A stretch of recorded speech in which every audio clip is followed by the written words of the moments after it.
진짜 제발 전쟁 끝나라. 진짜 이거 장난이 아닙니다. 코스피가 오늘 또 요동쳤죠? 지금 고점과 저점의 차이가 마이너스 7.5%까지 갔다가 종가 마이너스 5.96으로 끝났는데 장중 변동성 3% 이제 귀여운 것 같고 하루에 뭐 5%, 6%씩 빠지니까 진짜 어지럽습니다. 대응 방안 또 논의해 보시죠. 안녕하십니까. 육아하며 주식하는 소금파파입니다. 애기 또 재우다가 왔는데 요새 6개월 애기 보고 있는데 요거 아주 꿀템입니다. 식판 앞에 붙여놓으면은 잘 갖고 놀고.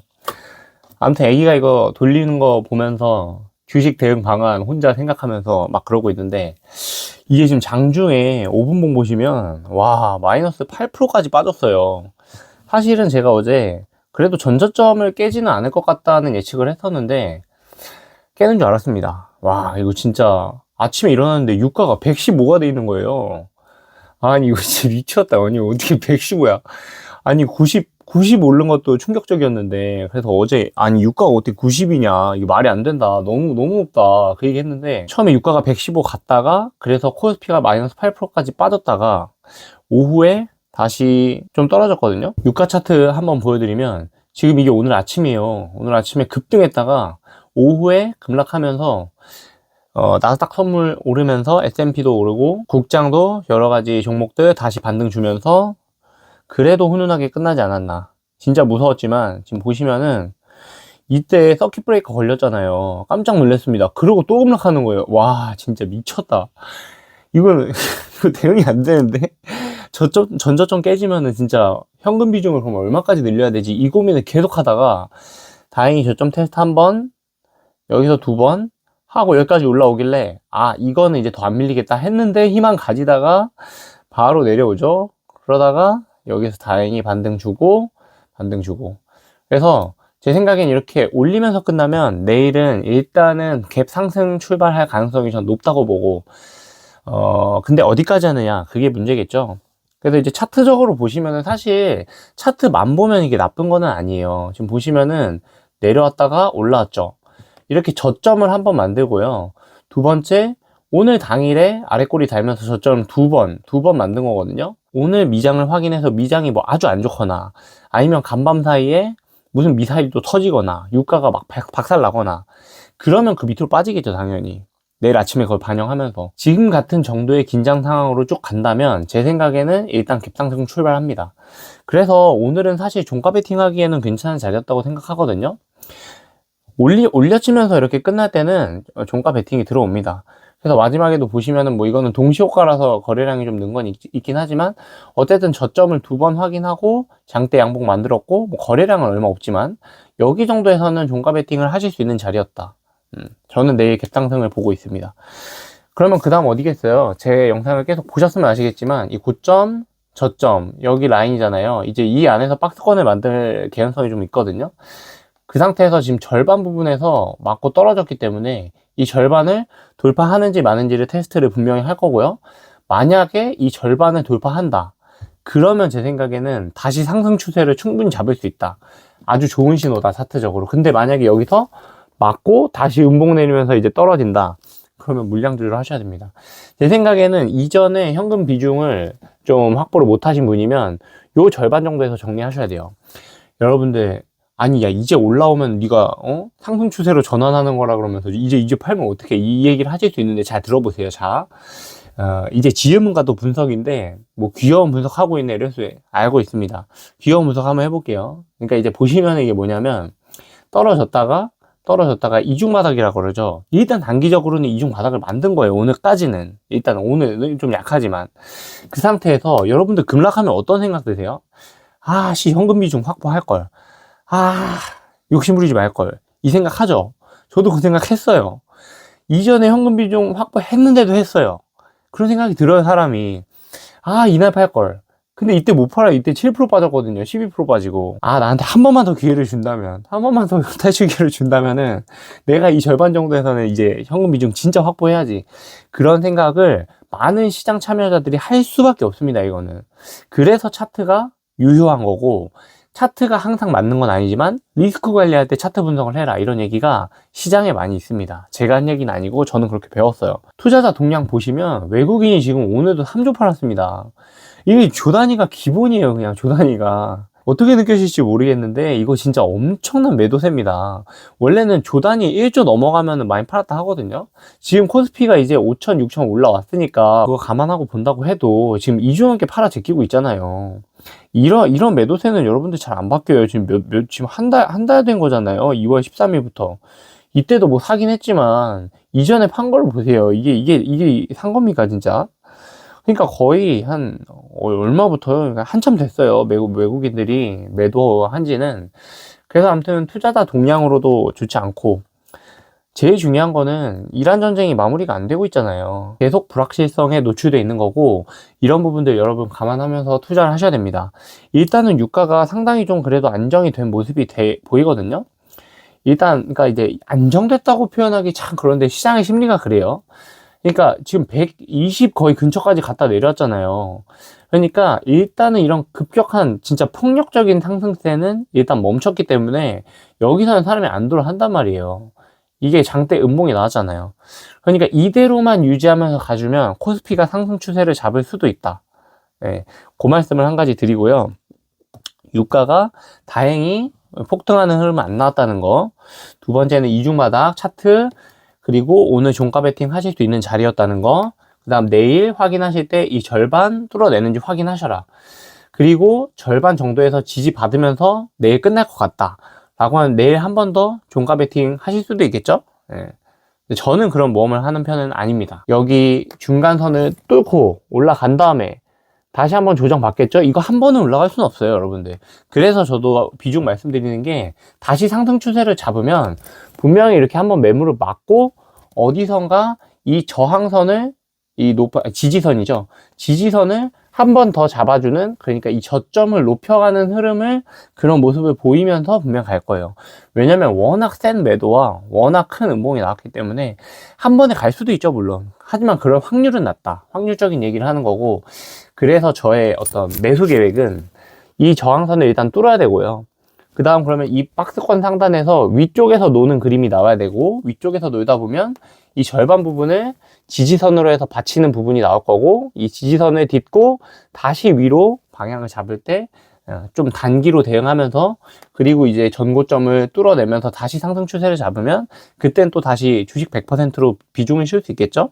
그땐 또 어떤 종목을 골라야 되느냐, 또 얘기가 길어지는데, 아무튼 그 얘기는 또 그때 가서 하기로 하고, 어쨌든 제가 보기에 추세적으로 하락하는 그림은 일단 안 나온 거다. 만약에 오늘 밀리면서 밑에까지 빠졌으면은 그거는 추세 하락하는 거죠. 저점을 2번 깼으니, 전저점 깼으니까. 그리고 고점도 이게 고점 나왔잖아요. 매우 안 좋은 흐름이 나올 뻔 했는데, 다행히 유가가 안정되면서 일단은 위기 모면을 했다, 그렇게 말씀드리고 싶습니다. 오늘 어떻게 대응이 참 힘드시죠? 이게 장난이 아니에요. 그래서 일단 코스피는 이렇게 말씀드렸고요. 여러 가지 이야기를 해볼 건데요. 오늘은 전쟁 이야기를 해보려고 합니다. 그러니까 이제 전쟁이 이렇게 발발됐을 때 실제로 전쟁이 이제 경제에 중대하게 영향을 미치느냐. 물론 이제 주식시장은 워낙 빠르게 반영하는 곳이기 때문에 즉각적으로 바로바로 이렇게 반응을 하는데, 그게 실제로 뭐 GDP 성장률이라든지 뭐 고용 지표 최근에 나왔는데 뭐 조금 안 좋다 얘기하죠. 그런 이제 거시 지표에 진짜 영향을 미칠 만큼 중대한 이슈가 되느냐, 이런 걸 한번 살펴보려고 하는 거고요. 이라크 전쟁을 가져왔습니다. 2003년도에 이제 이라크 전쟁을 조사해 본 바에 따르면 전쟁 시작 후 불확실성을 해소했다 하면서 미국 코스피가 상승했다고 합니다. 진짜 웃기죠? 주식시장이라는 게 참 그렇습니다. 이렇게 불확실성으로 전쟁 할 것 같아 하다가 전쟁이 났기 때문에 미국 코스피가 상승하는 그런 흐름이 나오지 않았을까. 뭐 저는 전혀 몰라요, 이라크 전쟁.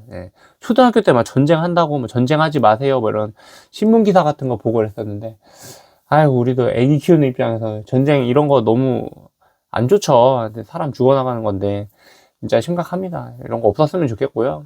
아무튼 갑자기 딴 얘기인데, 그러니까 이게 2000 중반이라고 해도 한 2000년도 한 6월? 한 요 정도부터 해가지고 2003년 초까지 하락장을 맞았어요. 그러니까 사실은 이거는 이전부터 하락 중이었고, 전쟁 끝나고 상승으로 전환하는 시기에 전쟁이 터졌다, 뭐 이렇게. 2022년 러우 전쟁을 이제 또 이거는 제가 주식시장에 있으면서 겪었는데요. 2020년부터 21년까지 코로나 유동성 장세가 있었잖아요. 이때 거의 뭐 제로금리 이야기 하면서 완전히 돈을 풀어 제꼈었고, 양적 완화 등으로 금리 인하 시기였고요. 전쟁 시기와 금리 인상 시기가 좀 맞물리면서 그런 게 있었다. 코로나가 발생하고 금리를 확 낮춰가지고 유동성을 키웠고, 그래서 경기 부양을 하는데, 경기 부양이 끝나갈 때쯤에 전쟁이 터지면서 아주 빠른 금리 인상이 그때 필요했었죠. 물가 때문에 그랬습니다. 물가 때문에. 금리 인상하는 시기와 전쟁 시기가 좀 맞물리면서 전쟁 터지면서 원자재 값도 올랐고요. 유가도 좀 올랐었고, 그리고 양적 긴축 같은 것도 있었고, 그래서 결국에는 이 물가를 잡아야만 한다라는 그 연준의 어떤 스탠스에 의해서 좀 하락장을 맞았습니다.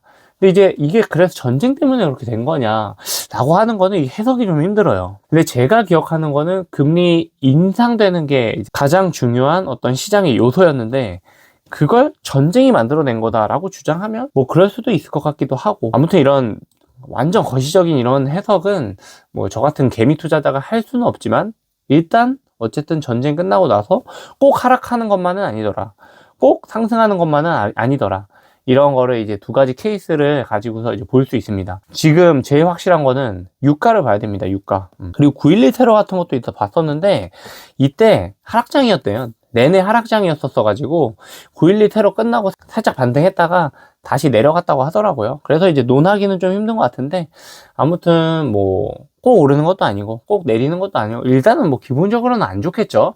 근데 기본적으로는 안 좋은데 꼭 무조건 안 좋은 것만은 아니다, 이런 정도로 이제 봐주시면 좋을 것 같습니다. 그래서 전쟁 이후에 물가 어떻게 되는지, 이거 안 적었네. 유가 어떻게 되는지, 그리고 금리 인상을 그래서 물가 때문에 하게 될 것인지, 이런 거를 잘 관찰하시는 게 중요하다. 그래서 일단 전쟁 이슈는 점점점 가면 갈수록 흐릿해질 거고요. 그 뒤로 유가가 어떻게 되는지, 물가 어떻게 되는지, 그래서 그런 것 때문에 금리가 어떻게 되는지, 시장에서 가장 중요한 지표 하나만 본다고 하면 금리라는 이야기를 많이 해요. 금리가 왜 금리일까요? 금리라는 게 결국에는 시장에 유동성을 주는 거잖아요. 금리가 낮으면 사람들이 돈을 많이 빌리고, 돈을 많이 빌리면 소비를 많이 할 수도 있고, 투자를 많이 할 수도 있고, 그 C 더하기 I 더하기 G 뭐 이런 거 있잖아요. GDP 총생산? 잘 기억 안 나는데, 아무튼 돈이 많아지기 때문에, 돈이 많으면 또 그거 가지고 또 뭐 하겠어요. 성실한 사람들은 주식 사고, 부동산 사고, 자산 시장으로도 당연히 흘러 들어오고, 또 소비했던 게 그 소비한 돈이 기업한테 가는 거기도 하고, 뭐 이런 거 설명하기도 입 아프죠. 아무튼 뭐 그렇고요.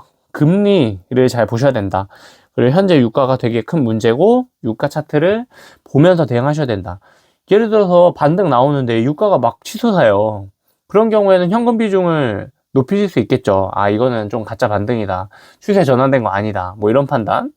그리고 이제 질문은 전쟁이 물가를 건드리냐, 그래서 유가를 잘 보셔라, 이런 말씀을 드립니다.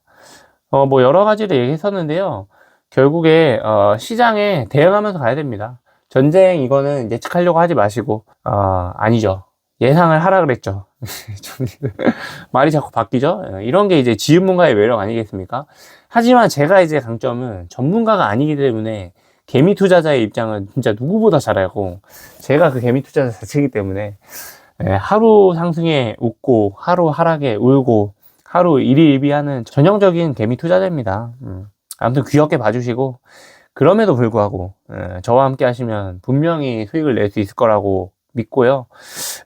일단은 내일은 제 생각에는 갭상승하고 전강 후약, 유나리처럼 진짜 밑도 끝도 없는 그냥 예측. 뭐 나름대로 차트 분석 질 하면서 이제 뭐 맞춰보는 건데, 제 생각에는 이거를 뚫어내기에는 일단 기본적으로 유가가 근데 너무 높아요. 아무리 하락했다고 해도 지금 $100 왔다 갔다 하거든요. 아, 너무 높다. 만약에 여기서 막 $90, 막 $80 이렇게 내려와야지 이거 가능하지. 뭐 비축유도 풀고 뭐 말 많거든요. 근데 이제 이란이 무슨 뭐 미치광이 전략을 뭐 한대요. 이것도 쓰면서 해야 되겠다. 지금 이란이 뭐 미치광이 전략 뭐 이런 걸 한대요. 그래서 뭐 이스라엘만 공격하는 게 아니고 뭐 주변에, 그러니까 진짜 말 그대로 미치광인 거죠. 주변국들한테도 막 공격을 한다는 거예요. 별로 상관없는 그런 나라까지. 그리고 뭐 유전 뭐 다 파괴해버리고, 유전 파괴, 뭐 이스라엘에 뭐 어디를 파괴했다고 하던데, 뭐 제대로 아는 게 맞는지 뭐 뉴스 하도 많이 나와가지고. 아무튼 그래서 이제 유가가 얘들이 약점이구나, 유가를 건드려야 되겠다, 이런 생각을 당연히 이란도 하고 있겠죠. 유가가 유동치고 주식시장이 유동치는 걸 보면서. 트럼프는 뭐 그거를 이제 죽기 살기로 막으려고 하는 거고, 그래서 뭐 강경 대응하겠다, 니네 무조건 항복해라. 예, 이게 보통 사람이 아니죠. 무조건 항복을 요구했다고 합니다. 이게 뭐 요구한다고 되는 건지는 모르겠는데, 아휴, 뭐 항복이든지 뭐든지 아무튼 협상해가지고 좀 사이좋게 좀 잘 갔으면 좋겠는데, 쉽지는 않은 것 같습니다. 그래서 자꾸 이러고 있으니까 지금 결국에는 장기화 걱정을 하는 거예요. 전쟁 장기화되면 어떻게 돼? 유가 오르고, 물가도 오르는 거죠. 이게 물가인 거죠, 물가. 물가 지표 안에 유가가 있습니다. 근데 물가 오르면은 금리 못 내리잖아. 금리 올라가잖아. 그러면 뭐 시장 충격 받겠죠.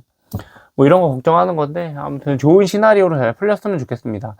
이게 금리가 인상되면요, 여러분들 투자가 줄어요. 투자 줄면 소프트웨어 기업들이 돈 딸리고, 그 소프트웨어 기업들 지금 빅테크들도 다 채권 발행하잖아요. 그런데도 다 영향을 주거든요. 채권 발행하면 어떻게 돼? 그리고 결국에 내 부채 부담이 늘어나는 거고, 투자 못하고 반도체 못 사고, 그럼 디램 가격 떨어지고.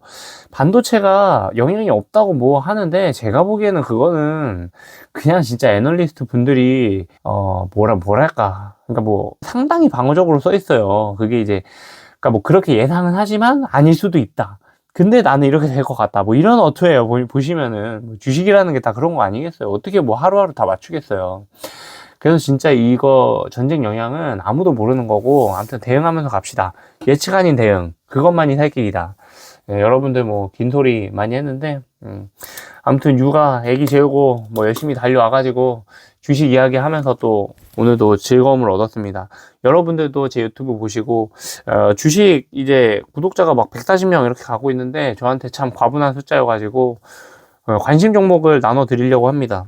참, 그리고 마지막으로 한 가지 얘기하고 싶은 게, 뭐 흥구석유, 예, 뭐 이런 주식들이 있어요. SK가스, 예, 또 아까 뭐 유명한 게 뭐였지? 뭐 포스코 인터내셔널, 포스코 인터, 뭐 이런 거 있었고, 예, 중앙 S 뭐였는데? 아무튼 이런 종목도 있고, 이런 종목이 이제 눈에 들어오시고 거래를 하고 싶으실 텐데, 저는 해지 목적으로만 하더라. 해지 목적. 예. 해지 목적의 거래는 괜찮을 것 같아요. 그러니까 그런 거 있잖아요. 내가 이거 주식 무조건 갈 주식인데, 현금 비중 확 봐라 그래가지고 한 20% 해놨는데, 20% 놀리기는 너무 아깝고, 그렇다고 현금 비중 있던 거 막 더 팔아가지고 현금 비중 40% 50% 늘리긴 좀 그렇고. 그러면 얘네들을 사면 이게 자산 가격이 반대로 움직이니까, 이렇게 출렁이는 장에서는 얘 올라오면 얘 팔고, 주식 올라오면 주식 팔고, 뭐 이런 식으로 해서 이제 밸런싱 하는 뭐 그런 매매 다 아시죠? 예. 그러니까 아무튼 해지라는 게 이제 주식시장과 이 유가 관련된 주식을 사가지고 이렇게 서로 반대로 움직이는 자산을 사서 결국엔 계좌를 지키는 뭐 이런 거래인데, 네이키드로 들어가지 마시고, 그러니까 예를 들어서 주식 그럼 다 팔고 나는 지금 이게 출렁이는 동안 얘네 가지고 거래한 다음에 나중에 뭐 SK 하이닉스든지 삼성전자든지 그 코스피에 있는 메인 종목들 다시 살 거야, 이런 그 몰빵하는 거래, 그 네이키드 거래는 하지 마시고, 제 생각에는 그런 해지성 거래는 괜찮은 것 같다. 그래서 이것도 뭐 종목 엄청 많더라고요. 보시면은 뭐 찾아보시면은 잘 나올 테니까. 예전에도 흥하해운 뭐 이런 것도 말씀드렸죠. 뭐 이런 거 몇 가지 있습니다. 그래서 이거의 전쟁으로 인해서 유가 상승이나 아니면 뭐 운임비 상승, 이런 걸로 해가지고 수혜를 입는 업종이 있으니까 그런 것도 한번 찾아보시고, 그런데 그냥 생짜로 들어가지 마시고, 할 거면 해지 거래로 하셔라, 해지 성격으로. 그런 말씀 드리면서, 그것도 뭐 하나하나 이렇게 대본 없이 그냥 막 얘기하다 보니까, 유나리를 유튜브에 자주 보는데, 뭐 대본 없이 날 것 그대로 뭐 하는 게 좋다 그래가지고 날 것 그대로 좀 보여드립니다. 뭐 컷 편집 정도랑 자막 다는 거, 자동 자막 달아주는 거, 뭐 좀 이상하게 자막 달리면 수정하고 뭐 이런 건 정도만 하는데, 썸네일 공을 좀 제일 많이 들이죠. 썸네일은 이제 딱 보면 이제 관심감을 눌러야 되니까 그 정도 하고 있습니다. 아무튼 막 두서없이 얘기했는데, 그래도 제 생각에 뭐 이런 정보들 여러분들한테 도움 되지 않을까. 성투 무조건 응원하고요. 구독, 좋아요 한 번씩 부탁드립니다. 신생 채널에 엄청난 힘이 됩니다. 감사합니다. 오늘도.